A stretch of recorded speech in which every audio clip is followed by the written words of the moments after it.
संविदा कर्मियों से संबंधित आज बहुत ही महत्वपूर्ण जानकारी आप लोगों के लिए लेकर के आए हैं। और वो क्या है, जैसा कि आप सब लोग जान रहे हैं, ये उत्तर प्रदेश के लिए और साथ ही बिहार के लिए, दोनों राज्यों के लिए बहुत ही महत्वपूर्ण जानकारी आज का। देखिए, हमारे माननीय मुख्यमंत्री नीतीश कुमार लगातार जो है संविदा कर्मियों के लिए घोषणा कर रहे हैं, वेतन वृद्धि की बात हो रही है।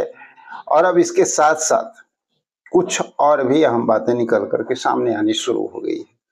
जैसा कि अभी हम लोग देख रहे हैं कि अभी हाल फिलहाल में आशा कार्यकर्ता हों, रसोइया हों, रात्रि प्रहरी हों, शिक्षा अनुदेशक हों, इन सब लोगों का वेतन वृद्धि सीधे डबल किया गया, ट्रिपल किया गया।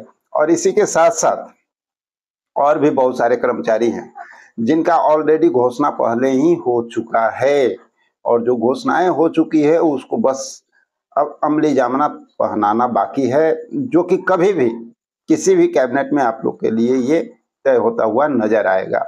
और उसके साथ साथ कुछ महत्वपूर्ण बातें और भी बिहार से निकल करके सामने आ रही है, जो कि अभी 15 अगस्त है। तो साथियों, 15 अगस्त के शुभ अवसर पे आपको यूपी सरकार भी बिहार सरकार की तरह काम करने का मन बना चुकी है। जैसा कि देखने में मिल रहा है, कुछ विशेष जानकारी जो निकल करके अभी उत्तर प्रदेश से सामने आ रही है, उसमें ये सामने आ रहा है कि योगी आदित्यनाथ जो है संविदा कर्मियों के लिए वेतन वृद्धि की बात को लेकर के बहुत ही गंभीर नजर आ रहे हैं।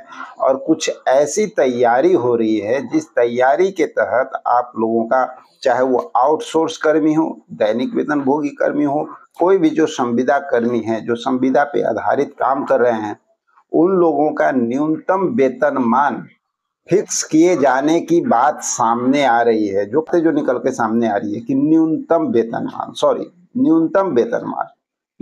वेतनमान 16,000 रुपया मानदेय के तौर पे वहाँ फिक्स करने की बात चली आ रही है। और इस पे जो है काफी चर्चाएं हो रही है।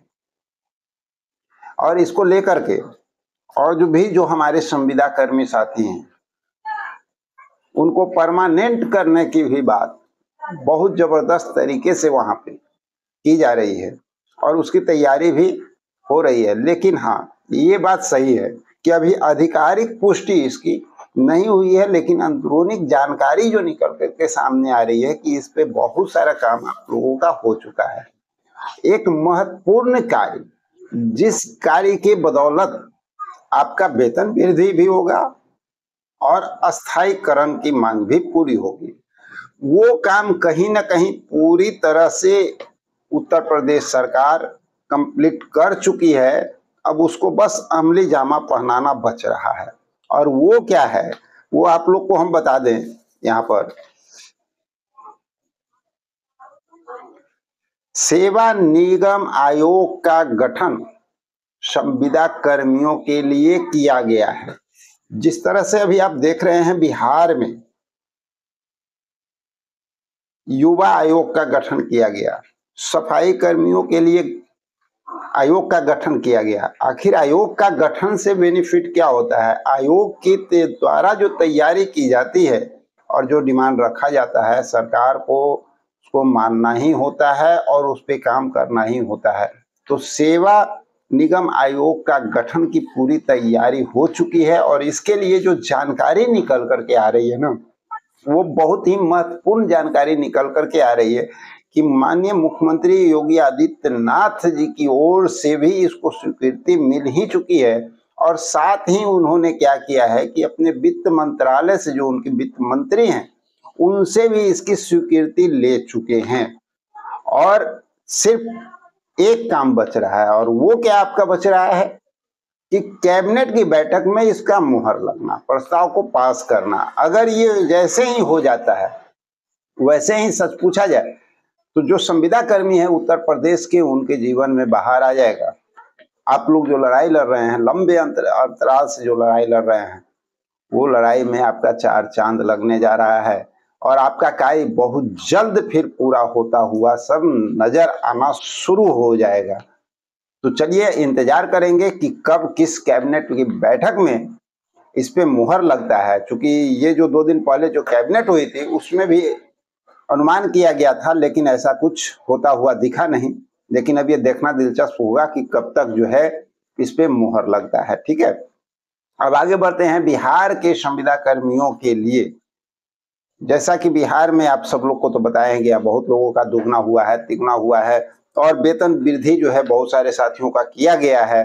बहुत सारे साथियों का जो है घोषणा हो चुका है, जैसे कि न्याय मित्र की अगर बात कर लें, आप बात कर लें, ग्राम कचहरी सचिव की बात कर लें, लेखापाल की बात कर लें, IT सहायक की बात कर लें, तो सब लोगों का जो घोषणा हो चुका है, लेकिन अभी जो है कैबिनेट से पास नहीं हुआ है।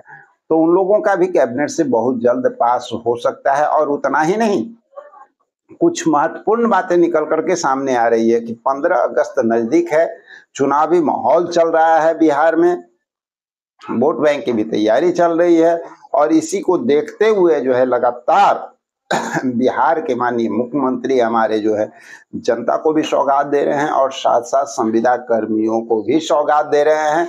और इसी कड़ी में एक नई बात निकल करके सामने आ रही है कि जो अस्थायीकरण की जो मांग थी बिहार के संविदा कर्मियों साथियों को, वो मांग भी बहुत जल्द अब पूरा होने जा रहा है। इसके साथ जो हटाए गए कर्मी थे उनके लिए भी जो है लगातार विचार विमर्श हो रहा है, और उनकी भी पद वापसी की बात अब सामने आ रही है कि आप लोग को फिर से उसी पोस्ट पे, जिस पोस्ट पे आप काम कर रहे थे, उसी पोस्ट पे फिर से आप लोगों के बहाल किया जाए। और इसकी भी घोषणा जो है आप लोग को बहुत जल्द कभी भी होता हुआ दिख सकता है, जिसमें से कुछ प्रमुख फाइलों की बात अगर हम करते हैं तो वो फाइल में भी आप लोग देख सकते हैं कि आपका नाम वहां पे अंकित है या नहीं, आपका पद का नाम अंकित है या नहीं।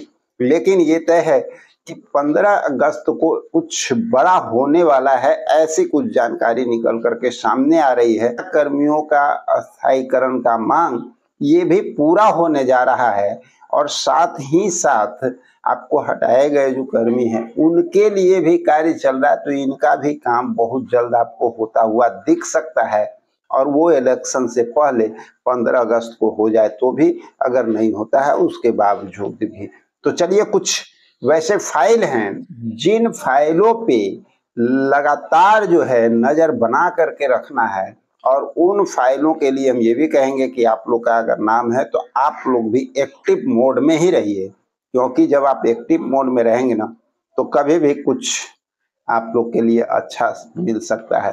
और आंगनवाड़ी सेविका सहायिका, उनके लिए भी संभवतः एक बहुत बड़ी बात निकल करके कल सामने आई है, जो आप लोग को बताना चाहेंगे कि आप लोगों के लिए 15 अगस्त शायद खुशहाली ला सकता है। कुछ ऐसा होने जा रहा है। देखना दिलचस्प होगा कि अंतोगतवा फैसला सरकार को लेना है, वो क्या फैसला लेती है, लास्ट स्टेज में जाकर के कौन कौन से मुद्दे पे बात होती है, किन के लिए जो है खुशखबरी सामने आती है। 15 अगस्त महत्वपूर्ण होने वाला है, और आशा कार्यकर्ता 12 अगस्त को मत भूलिएगा आप लोग, क्योंकि 12 अगस्त आप लोगों के लिए बहुत महत्वपूर्ण होने वाला है। क्योंकि ये बात भी सही है कि भैया 1000, 2000 और 3000 में किसी की जीविका नहीं चल सकती है, चाहे वो आशा कार्यकर्ता हो या अन्य कोई और भी कर्मी क्यों न हो। इसलिए सरकार को इतना जरूर ध्यान रखना चाहिए, और योगी आदित्यनाथ जिस तरह से तैयारी कर रहे हैं, न्यूनतम वेतनमान 16,000 किसी भी आउटसोर्स कर्मी के लिए, दैनिक वेतनभोगी कर्मी के लिए, संविदा कर्मी, उस तरह से इनको भी करना चाहिए। तो साथियों चलिए, मानव बल किसान सलाहकार, आशा आंगनवाड़ी, ममता जीविका, और उसके साथ साथ लेखापाल, IT सहायक, विकास मित्र शिक्षा सेवक तालमी मरकज, CHO 865 ANM, अकाउंट मैनेजर, परिचारी, डाटा ऑपरेटर, प्रधानमंत्री आवास सहायक के जो कर्मचारी हैं, कस्तूरबा गांधी बालिका विद्यालय के जो संविदा कर्मचारी हैं, वार्ड सचिव, नए एवं पुराने वार्ड सचिव, तकनीकी सहायक और संख्याकी स्वयं सेवक, उनके लिए भी बात चल रही है। ऐसी बात नहीं है कि आप लोग पीछे हैं, आप लोग की भी बातें चल रही है। तो साथियों चलिए, ये सारे कुछ प्रमुख फाइलें हैं, अभी और भी बहुत सारे फाइल हैं जिसका मैं नाम नहीं ले पाया हूँ। उन सारी फाइलों का अगले वीडियो में नाम जरूर लूंगा और आप सभी लोगों को बताऊंगा कि आपके लिए क्या होने वाला है। तो साथियों चलिए मिलते हैं एक और जबरदस्त जानकारी भरा वीडियो में, जब तक के लिए जय हिंद।